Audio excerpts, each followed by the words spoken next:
안녕하세요. 경쌤입니다. 오늘은 초등학교 시험에 대해서 말씀드리고자 합니다. 우리가 어렸을 때 봤던 시험 혹시 기억나시나요? 네. 저희가 봤던 시험은 매달 일제고사라고 하죠. 그 학교별로, 그 학년별로 통일된 문제를 뭐 20문제, 25문제를 풀고 국어, 수학, 사회, 과학, 영어 뭐 이런 식으로 시험을 봐서 평균을 내서 등수까지도 나오는 그런 이제 서열을 매기는 평가였다고 하면 최근에는 교사별 상시평가를 봅니다. 즉 교사별 상시평가라 하면 일반 선생님과 2반 선생님이 내는 문제가 다릅니다. 이게 왜 시작됐을까요?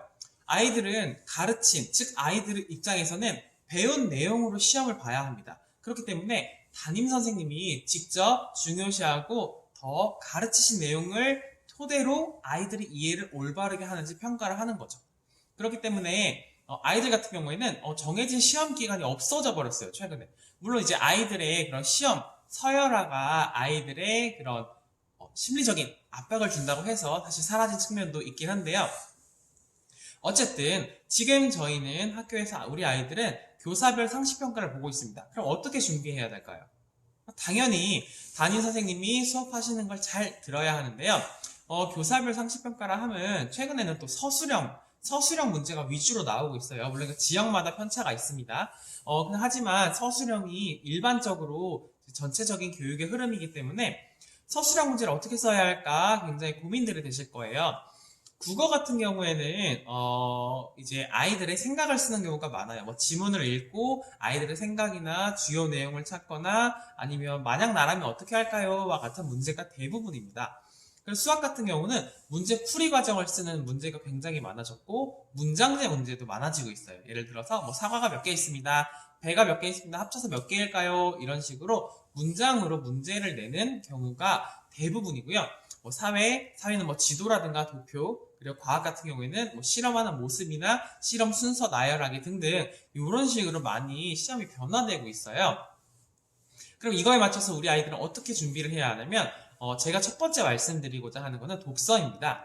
아이들이 그 교과서를 읽는 습관을 좀 연습을 하면 굉장히 좋으실 것 같아요. 왜냐면 교사별 상시평가라 하면 선생님이 가르치신 내용으로 시험을 보기 때문에 교과서에 있는 내용이 시험에 나오게 됩니다.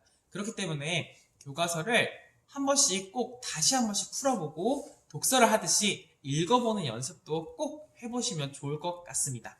네, 그리고 또 두 번째는 아까 간단히 말씀드린 건데, 선생님 말씀을 잘 들어야 합니다. 왜냐면, 문제는 선생님이 출제하기 때문에, 이건 뭐, 우리 아이가 나중에 중학교, 고등학교 가도 똑같습니다.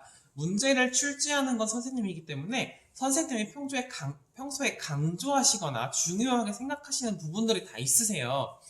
그 부분들을 캐치해서 좀 공부를 집중적으로 하면 좋은 평가를 받을 수 있습니다.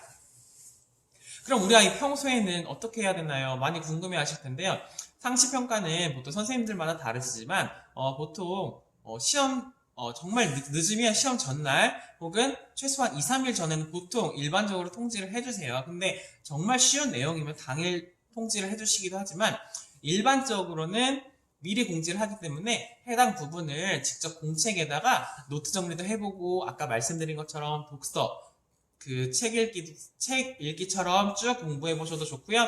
아니면 부모님이랑 그 배운 내용 가지고 서로 질문과 대답을 하는 것도 굉장히 효과가 좋습니다. 그 다음으로는 제가 상시평가가 어떻게 되고 그 상시평가를 준비하려면 어떻게 될까요?에 대해서 말씀드렸는데 상시평가를 보면 결과가 나와요. 근데 결과가 매우 잘함이 대부분 우리 아이들은 매우 잘함을 많이 받습니다. 즉 우리 아이들은 매우 잘하기 때문이기도 하지만 우리 아이들 자신감을 위해서 교과서에 제시된 그리고 평가 기준에 적합한 달성을 했다면 매우 잘함을 받게 됩니다. 그렇기 때문에 우리 아이가 혹시 매우 잘함을 받지 못하고 잘함을 받았다라고 하시면 우리 아이가 공부한 부분에서 혹시 어디가 부족한지 몇 개가 더 틀렸는지 한번 살펴보시고 부족한 부분은 꼭 복습을 해주시길 바라겠습니다. 매우 잘함이셔도 복습 물론 하셔도 됩니다. 네, 그리고 이제 좀 헷갈리실 수 있는 게 학교에서 수행평가도 보게 됩니다. 수행평가는 상시평가와 다르게 상시평가는 서술형 문제를 주고 시험을 보는 거예요. 근데 이거와 다르게 수행평가는 우리 아이 평소 수업 시간에 하는 학습지, 실험에 참여하는 태도, 학교에서 하는 모든 활동 등등 이런 식을 평가하는 거기 때문에 수행평가는 우리 아이가 올바른 학습 태도와 수업 참여도만 있다면 누구나 만점을 받을 수 있습니다.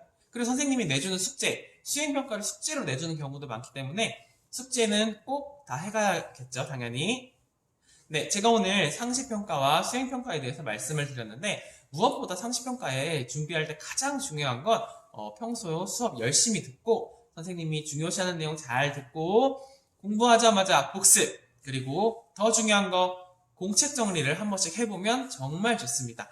글씨 쓰는 게 너무 싫어요 하면 공책 정리 글씨 말고 그림이나 마인드 매핑 이게 다양한 방식으로 그릴 수 있기 때문에 본인에 맞는 올바른 학습 방법, 복습 방법을 찾아서 교사별 상시평가에 모두 매우 잘함을 받기를 바라겠습니다. 감사합니다.